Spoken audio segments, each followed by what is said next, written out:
Yo, halo, what's up John? Selamat datang kembali di Utopis. Semoga kalian semua selalu dalam keadaan yang berbahagia. Dan juga semoga video ini dapat menemani kegabutan teman-teman semua, amin. Seperti biasa, kali ini gue mau ngebahas sebuah alur film. Dan film yang bakal gue bahas kali ini berjudul The Woman King. Film yang menceritakan tentang prajurit wanita dari sebuah suku yang bernama Dahomey yang berada di Afrika Barat. Dan prajurit-prajurit ini biasa disebut Agoji. Mereka bertugas untuk menjaga kerajaan Dahomey itu sendiri dan juga memerangi suku lain yang bernama suku Oyo. Semenjak pergantian raja yang baru Dahomey, suku Oyo bersekutu dengan suku yang bernama Mahi untuk menculik orang-orang dari suku Dahomey untuk diperjualbelikan menjadi budak. Karena hal itu, prajurit Agoji pun tidak tinggal diam dan terus memerangi suku Oyo untuk menghentikan hal tersebut.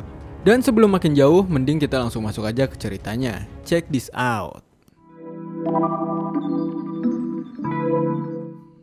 Pada tahun 1823 di Afrika Barat, kerajaan Dahomey berada pada tahap untuk membuat keputusan penting. Raja baru yang bernama Gezo harus berhadapan dengan musuhnya yaitu kerajaan Oyo yang kini telah bersekutu dengan orang-orang Mahi.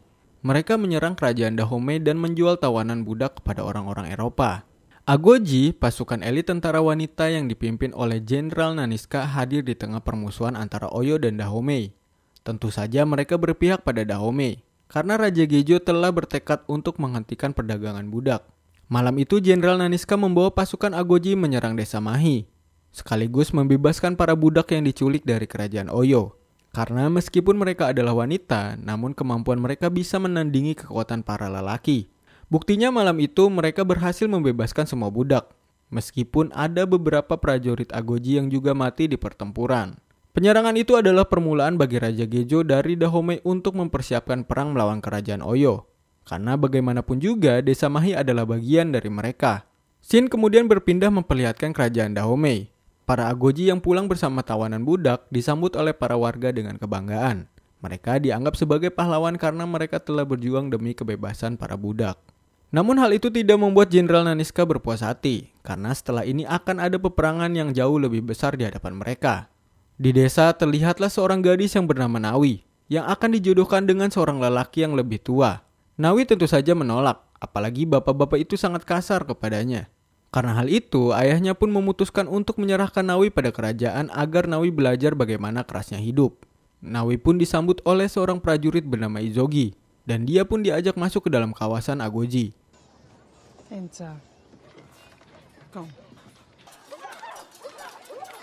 Di sanalah para prajurit Agoji tinggal bersama-sama sambil melindungi Raja Gejo dan juga kerajaan Dahomey.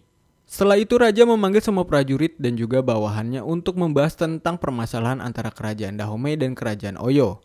Raja Gejo ingin segera mempersiapkan prajurit untuk peperangan. Namun keputusan itu ditentang oleh Jenderal Megan karena dia merasa Dahomey masih belum cukup kuat untuk menghadapi Oyo.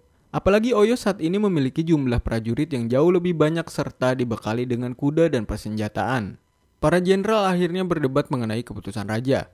Sebagian dari mereka setuju dengan Megan agar tidak terjadi pertumpahan darah. Jika perdagangan budak bisa mendamaikan mereka, maka lebih baik untuk mengambil jalan tersebut. Satu-satunya orang yang setuju dengan Raja Gejo adalah Jenderal Naniska. Naniska benar-benar benci dengan ide perdagangan budak. Karena dia merasa Dahomey memiliki banyak hal yang bisa diperjualbelikan selain manusia. Misalnya emas atau mungkin minyak kelapa sawit.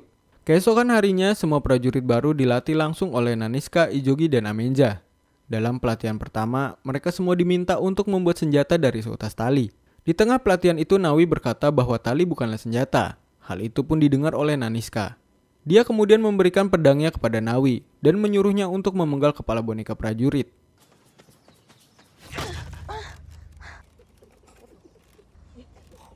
Nyatanya, Nawi gagal melakukan perintah Naniska. Di sini Naniska berusaha menjelaskan bahwa segala sesuatu tidak bisa dipelajari secara instan. Semuanya butuh proses sampai ke tahap tersebut.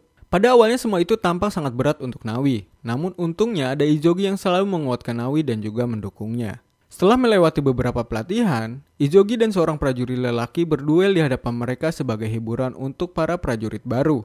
Mereka berdiri berhadapan dengan belati dua sisi. Dan masing-masing ujung belati itu berada di dada mereka. Perlahan-lahan mereka pun saling mendorong, karena setiap dorongan akan membuat belati itu masuk semakin dalam. Sampai akhirnya prajurit lelaki itu pun menyerah.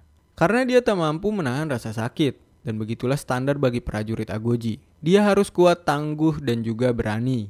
Menyadari hal itu, Nawi pun mulai berlatih lebih keras. Diam-diam dia berlatih sendirian, karena dia ingin membuktikan keseriusannya pada Naniska dan Izogi. Keesokan harinya pasukan kerajaan Oyo akhirnya tiba di Dahomey. Seperti biasa, Jenderal Obadabe, perwakilan dari kerajaan Oyo, datang untuk membeli beberapa budak sebagai upeti. Bukannya menyiapkan budak, Raja Gejo malah menyiapkan minyak kelapa sawit. Jenderal Obadabe pun mengatakan jika raja menolak permintaan mereka, maka kerajaan Oyo akan memboikot pelabuhan yang mereka gunakan sebagai jalur perdagangan. Karena keduanya tidak mau mengalah, Raja Gejo pun akhirnya menawarkan kesepakatan.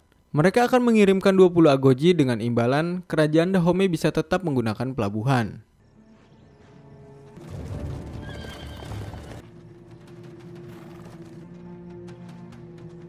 Shin kemudian berpindah memperlihatkan pelabuhan Oidah. Saat itu datanglah pedagang budak berkulit putih yang dipimpin oleh Santo Ferreira dan juga Malik. Mereka tiba di kerajaan Oyo untuk membeli budak. Di sana mereka bisa melihat para budak disiksa dan juga dikurung layaknya seperti binatang. Tak lama kemudian pasukan Agoji pun datang untuk membawa upeti. Jenderal Oba berpikir upeti yang dimaksud adalah anggota Agoji. Namun Naniska malah menyuguhkan kepala prajurit kerajaan Oyo di hadapan Jenderal Oba. Sekali lagi Raja Gejo terang-terangan melayangkan peperangan terhadap kerajaan Oyo. Hal itu pun membuat Jenderal Oba marah dan memanggil semua prajuritnya.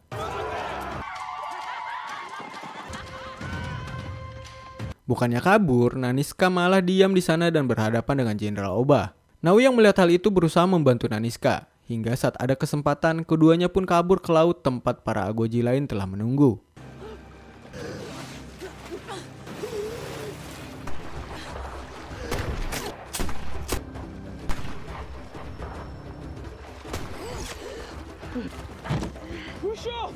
Perbuatan Nawi tidak membuat Naniska berterima kasih ataupun bangga. Dia malah marah pada Nawi karena tidak mengikuti sesuai rencana. Padahal orang yang tidak mengikuti rencana adalah Naniska sendiri. Namun entah mengapa dia seperti tidak suka dengan apapun yang dilakukan oleh Nawi. Dalam perjalanan menuju ke kerajaan Dahomey, Nawi tidak sengaja bertemu dengan Malik yang saat itu sedang mandi. Keduanya pun berkenalan. Malik bercerita bahwa dia sebenarnya setengah Dahomeyan. Ibunya berasal dari Dahomey, sedangkan ayahnya adalah orang kulit putih. Tak lama kemudian rombongan Santo dan Malik akhirnya tiba di kerajaan Dahomey. Sama seperti saat di kerajaan Oyo, di sana keduanya juga berniat untuk membeli beberapa budak. Bertepatan dengan kedatangan mereka, para prajurit baru Agoji juga akan mengikuti ujian terakhir. Dalam ujian itu, para prajurit baru akan menunjukkan kemampuan mereka di hadapan Raja Gejo dan para seniornya. Dan bagi siapapun yang gagal, maka akan dijual pada Santo dan Malik. Di awal ujian, mereka dihadapkan dengan tumpukan ranting tajam yang siap menyayat kulit mereka. Nawi menjadi peserta pertama yang berhasil lolos. Namun dia malah kembali masuk ke dalam ranting untuk membantu temannya yang sedang terjebak.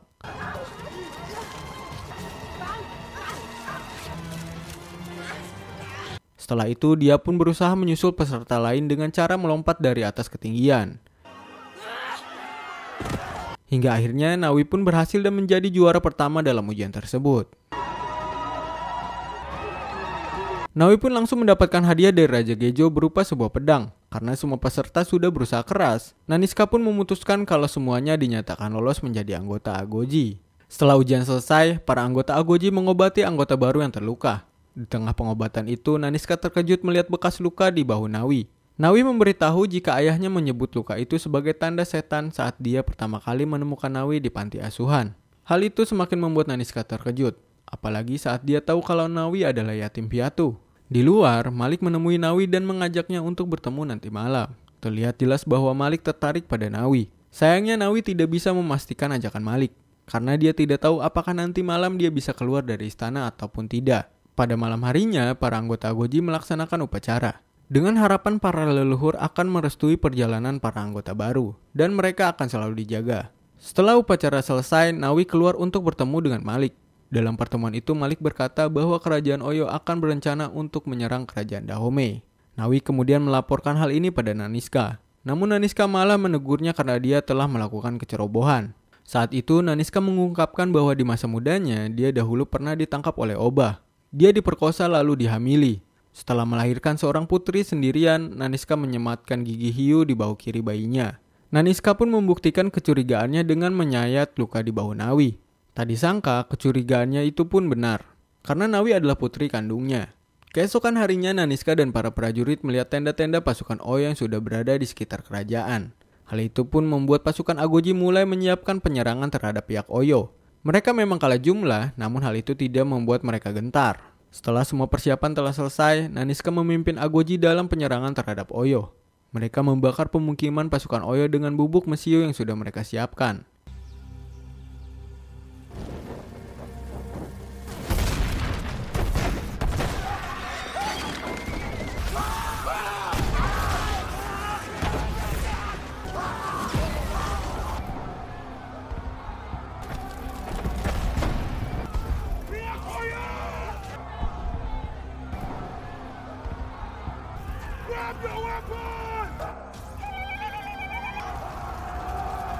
Peperangan pun akhirnya terjadi.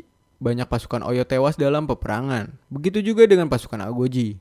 Di tengah perlawanan, seorang pasukan Oyo melemparkan Nawi ke arah jurang dan membuatnya pingsan. Sementara itu, Jenderal Naniska hanya menargetkan satu orang, yaitu Jenderal Oba. Sayangnya mereka tidak bertemu karena Oba memutuskan untuk menarik mundur semua pasukannya. Dengan begitu, Agoji pun dipastikan menang dalam peperangan. Namun hal ini membuat mereka tidak sadar bahwa beberapa Agoji telah diculik oleh pasukan Oyo. Dalam perjalanan ke kerajaan Oyo, Nawi terbangun melihat Agoji lain di sebelahnya. Di sana juga ada sahabat Nawi yang juga ikut ditangkap.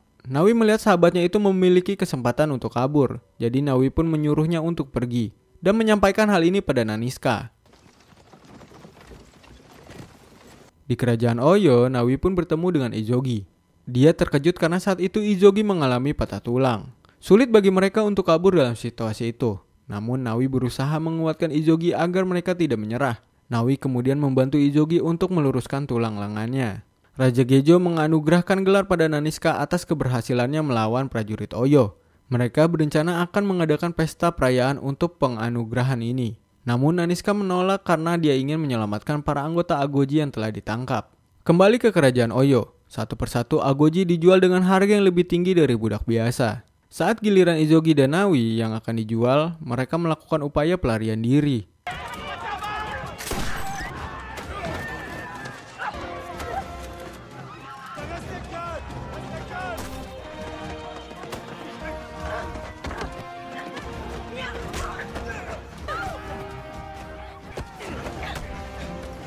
Namun sayangnya mereka gagal, hingga akhirnya Izogi pun terbunuh.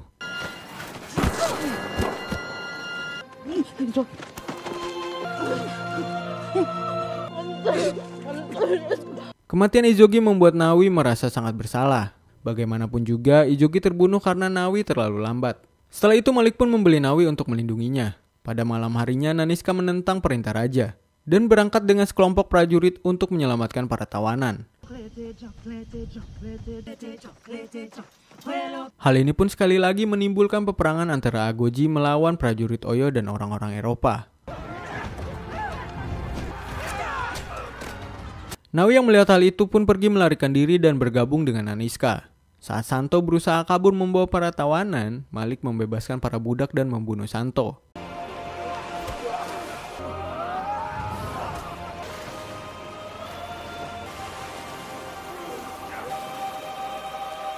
Naniska juga kembali menghadapi Oba. Dendam yang sudah dia pendam sejak lama kini akhirnya terbayarkan karena dia berhasil membunuh Oba dengan tangannya sendiri.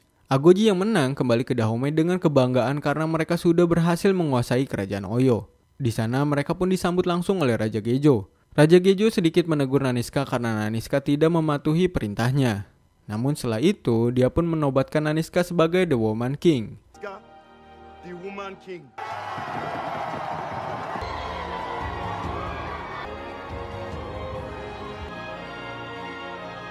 Film pun diakhiri dengan memperlihatkan Naniska dan Nawi yang kini telah mengakui hubungan darah di antara mereka. Semua Agoji kemudian merayakan pengangkatan Naniska. Dan dari situ film pun selesai.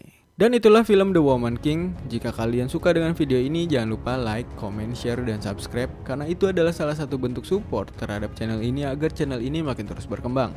Dan tentunya membuat gue semakin semangat membuat video-video yang lainnya. Dan juga biar teman-teman gak ketinggalan updatean terbaru dari channel ini. Oke lah, segitu dulu dari Utopis. Thanks for watching. Utopis pamit. Ciao. Peace out.